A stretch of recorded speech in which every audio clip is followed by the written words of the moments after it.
ये बात है 1922 की, जब एक 15 साल का बच्चा काम की तलाश में एक वर्कशॉप पर जा पहुंचा। वर्कशॉप के मालिक ने उसे कहा कि तुम्हारे लायक यहाँ कोई जगह नहीं, कोई काम नहीं है सिवाय मेरे छोटे बेटे के देखभाल करने के। उस समय किसी को अंदाजा तक नहीं था कि यह बच्चा आगे जाकर कौन बनेगा। कुछ ही सालों बाद वही बच्चा 4500 करोड़ नेटवर्थ वाली कंपनी का मालिक बन गया था। वह बच्चा और कोई नहीं बल्कि होंडा कंपनी का मालिक सोइचिरो होंडा था। कहानी की शुरुआत होती है ईयर 1906 में। जापान में शिजुका में एक छोटे से गांव में गिगी होंडा और उनकी वाइफ मिका होंडा जन्म देती है उनके पहले बच्चे सोइचिरो होंडा को। सोइचिरो होंडा के पिता पेशे से लोहार थे। गांव में ही उनकी एक दुकान थी जिस पर वो साइकिल रिपेयरिंग भी करते थे। फैमिली की इकोनॉमिक कंडीशन अच्छी नहीं थी। हेल्थ इश्यूज की वजह से सोइचिरो ने अपने 5 भाई बहनों को भी खो दिया था। जब सोइचिरो 8 साल के थे तो उन्होंने अपने गांव में पहली बार एक कार देखी। कार को देखने के लिए सोइचिरो उसके पीछे पीछे पूरा गांव का चक्कर लगाते थे। वह कार थी फोर्ड कंपनी की। इसी दिन से सोइचिरो के दिल में मोटर, कार और इंजन के लिए एक अलग ही जगह बन गई। इस मेमोरी को लेकर सोइचिरो बाद में कहते थे कि वह उस खुशबू को नहीं भूल सकते जो उस कार की ऑयल से आ रही थी। वो एक परफ्यूम जैसी थी।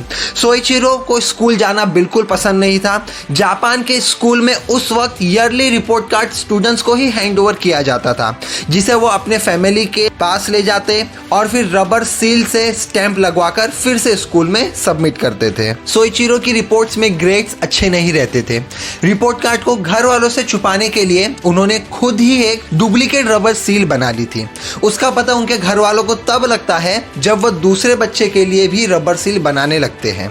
सोइचिरो ने अपने बचपन का ज्यादातर समय पिता के साइकिल रिपेयरिंग शॉप पर गुजार दिया था। 1922 में सोइचिरो किसी मैगजीन में एक टोक्यो की मोटर कंपनी 800 काई का एक ऐड देखते हैं।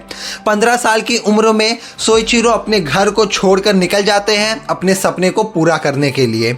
800 काई के मालिक सहित सोइचिरो के एक्सपीरियंस को देखकर उन्हें जॉब देने से इनकार कर देते हैं, पर बाद में अपने बच्चे को देखभाल करने के लिए यानी कि बेबी सिटिंग की जॉब ऑफर करते हैं। सोइचिरो यह सोचकर जॉब एक्सेप्ट कर लेते हैं कि कंपनी के पास रहेंगे तो कभी ना कभी तो कार पे काम करने का मौका जरूर मिलेगा।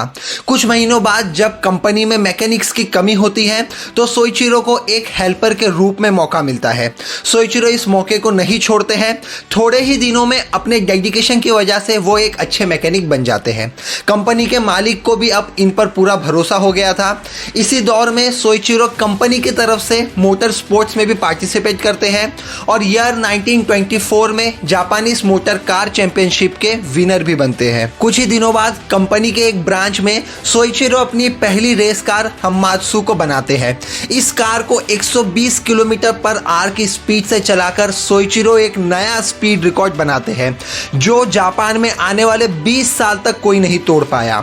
1936 में एक रेस में हमात्सु को चलाते हुए सोइचिरो का एक एक्सीडेंट हो जाता है जिसमें उन्हें सीरियस इंजरी होती है। इस एक्सीडेंट के बाद सोइचिरो रेसिंग को क्विट कर देते हैं। 1936 के बाद सोइचिरो 800 काई कंपनी से अलग हो जाते हैं और एक ऑटो पार्ट्स बनाने वाली कंपनी सेटअप करते हैं। शुरुआत में तो कंपनी कुछ खास नहीं कर पाती, पर थोड़े ही दिनों में company high profile, high quality pistons and auto parts की एक मेजर प्रोड्यूसर बन जाती है। कंपनी में अब 2000 से भी ज़्यादा वर्कर्स थे और पार्ट्स की सप्लाई पूरे जापान में होने लगी थी। 1941 में जापान पैसिफिक वॉर में शामिल हो जाता है। सोइचिरो की ऑटो पार्ट्स की कंपनी को टेक ओवर कर लिया जाता है। जापान कमिश्नरी ऑफ म्यूनिशन के द्वारा कंपनी का डाउनफॉल स्टार्ट होने लगा। 1944 ईयर डेट के दौरान एक बम सीधा आकर कंपनी को हिट करता है और कंपनी के एक बड़े हिस्से को डिस्ट्रॉय कर देता है। कंपनी नुकसानात से अभी तो पूरी तरह उभरी ही नहीं थी कि 1945 में नान का अर्थक्वेक आकर पूरी तबाही मचा देता है। सोइचिरो यहाँ लगभग सब कुछ खो चुके थे। बची कुछ प्रॉपर्टी को टोयोटा के द्वारा खरीद लिया जाता है। वार एंड होने के बाद जापान इकोनॉमिक क्राइसिस से जूझ रहा था। फूड, शेल्टर और क्लोथिंग की शॉर्टेज थी। सोइचिरो अपनी कार के लिए फूल भी अफोर्ड नहीं कर पा रहे थे। एक दिन सोइचिरो को जापानीज आर्मी का एक जनरेटर इंजन दिखाई दिया जो वार के टाइम पर वायरलेस रेडियो को पावर सप्लाई देने के लिए यूज किया जाता था।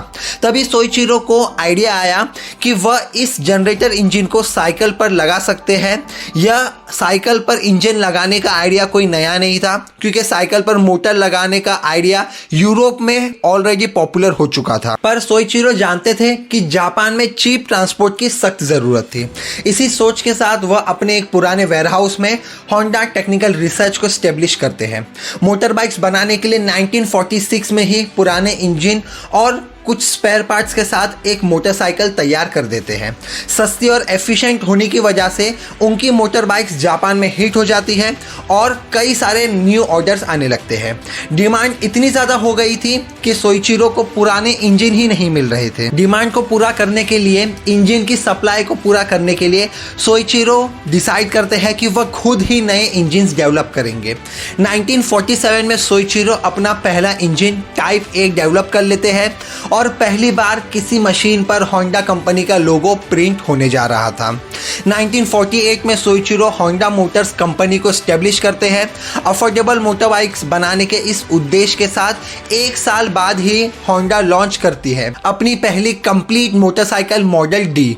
मॉडल डी होंडा के लिए एक बहुत बड़ी अचीवमेंट थी, पर इस मॉडल का प्रॉब्लम था इसका भारी वजन, जिसकी वजह से सेल्स उतनी नहीं हो पाई। सोइचिरो अपने काम से इतने सेटिस्फाई नहीं होते। 2 साल की कड़ी मेहनत और रिसर्च के बाद होंडा एक और मोटरसाइकिल तैयार करती है और इसे नाम दिया जाता है द सुपर कब। द सुपर कब हल्की और अफोर्डेबल होने की वजह से कुछ ही कम समय में बहुत ज़्यादा इंस्टेंट हिट बन जाती है और इतनी सक्सेसफुल हो जाती है कि एम्परर प्राइज विनर भी जीत लेती है। होंडा अब मोटर बाइक्स को एक्सपोर्ट भी करना शुरू कर देती है। दूसरे मोटर बाइक्स के कंपैरिजन में होंडा मोटर बाइक्स का प्राइस 1/4 था। इस वजह से ग्लोबली होंडा के सेल्स में बूस्ट हो जाती है। होंडा अब मोटर रेसिंग में भी एंटर हो चुकी थी। उस समय रेसिंग एक्सपोर्ट से भी ऊपर था। नई मोटर बाइक कंपनी को शोकेस करने के लिए यह सबसे बड़ा प्लेटफॉर्म था। रेसिंग की दुनिया में भी होंडा ने कई खिताब दर्ज किए। 1960 तक होंडा बन जाती है biggest motorcycle company in the world. Honda अब 10 मिलियन मोटरसाइकिल्स प्रोड्यूस कर चुकी थी, पर सोइचिरो के लिए ये अचीवमेंट काफ़ी नहीं था। अब उन्हें अपना चाइल्डहुड ड्रीम पूरा करना था। सोइचिरो को सभी वार्न करते हैं कि उन्हें कार इंडस्ट्री में एंटर नहीं करना चाहिए। उस समय जापान में निसान और टोयोटा जैसी बड़ी कंपनीज ऑलरेडी मार्केट में थी। सोइचिरो यह किसी की नहीं सुनते और 1963 में T360 मिनी ट्रक के साथ ऑटोमोबाइल इंडस्ट्री में एंटर करते हैं। अनफॉर्चुनेटली मिनी ट्रक सक्सेसफुल नहीं रहती है। उसके बाद होंडा एक स्पोर्ट्स कार S500 लॉन्च करती है, जो भी मार्केट में कुछ खास जगह नहीं बना पाती है। इसके बाद होंडा एंटर करती है कार रेसिंग की दुनिया में होंडा R1271 के साथ। 1965 में मैक्सिकन ग्रैंड पिक्स में होंडा फर्स्ट प्लेस के साथ विनर बनती है। रेसिंग में नाम कमाने के बाद होंडा अब अफोर्डेबल कार्स पर फोकस करती है। 1972 में होंडा सिविक लॉन्च होती है और one of the most popular car बन जाती है पूरे वर्ल्ड में। लेकिन इसके बाद लॉन्च होती है game changer car Honda accord. Accord अपनी फ्यूल एफिशिएंसी, वाइडर इंटीरियर और बेस्ट डिज़ाइन जैसे फीचर्स की वजह से सिविक्स के रिकॉर्ड को भी तोड़ देती है और बन जाती है उस समय की most selling car in the history of world. 1980s तक आते आते Honda 3rd largest car producer होती है पूरे वर्ल्ड में। हालांकि सोइचिरो 1973 में ही रिटायर हो जाते हैं और बाद में 5 अगस्त 1991 में उनकी मौत हो जाती है। होंडा आज मल्टीपल कार इंडस्ट्री में एक्सपांड कर चुकी है। Jets, boat engine, power recruitment, robotics industry में भी होंडा की एक अलग पहचान बन चुकी है। सो गाइस, ये थी होंडा की success story and I hope कि आप लोगों को वीडियो काफ़ी पसंद आया होगा। और अगर आप लोग चैनल पे नए हैं तो चैनल को प्लीज़ सब्सक्राइब कर लीजिए, बेल आइकन बटन को दबाना ना भूलें, ताकि इस तरह के और कोई भी नए वीडियोस में अपलोड करूँ तो आप लोगों को नोटिफिकेशन मिले, इस तरह के इंटरेस्टिंग वीडियोज़ को देख पाओ और नॉलेज भी गेन कर पाओ। थैंक यू फ्रेंड्स, मिलते हैं न्यू वीडियो में। Till then stay tuned with the channel.